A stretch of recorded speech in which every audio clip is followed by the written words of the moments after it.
গেলাস প্লেট এগুলো নিয়ে মারছেন নাকি সকাল থেকে?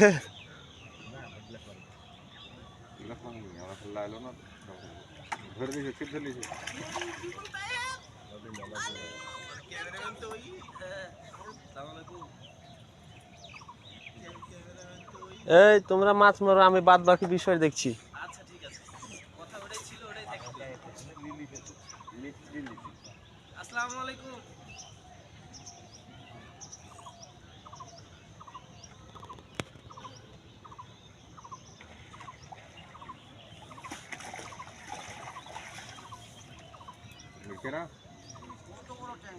কি গো সেলিম ভাই, মির কি মেরে দিল?